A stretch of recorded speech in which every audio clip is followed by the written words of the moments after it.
Ben ritrovati.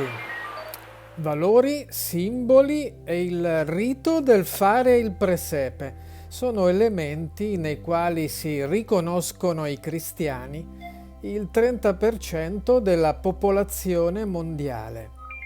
Il paesaggio presepiale, che evoca la speranza attraverso la famiglia e l'operosa comunità, è un linguaggio di dialogo fra diversità per la dignità di ogni persona.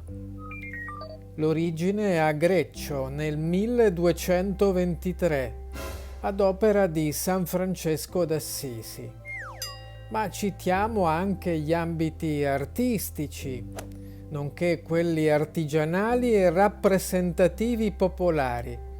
Una vera cultura vivente e diffusa su una prospettiva sociologica e antropologica che giustifica la proposta del Ministero della Cultura, svoltasi nel dicembre 2025, di candidare il presepe a patrimonio dell'umanità sotto la protezione dell'UNESCO per quanto attiene la Convenzione sui beni immateriali, intangibili ed orali.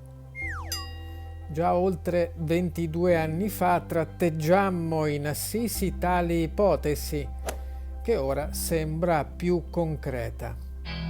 Il presepe si realizza nella tradizione per Santa Lucia il 13 dicembre, quando la luce del giorno, quindi la speranza, torna ad essere prevalente sulla notte. Auspici di un buon cammino di luce per il Natale 2025 e per l'anno 2026, ottavo centenario dalla morte di San Francesco d'Assisi. Arrivederci.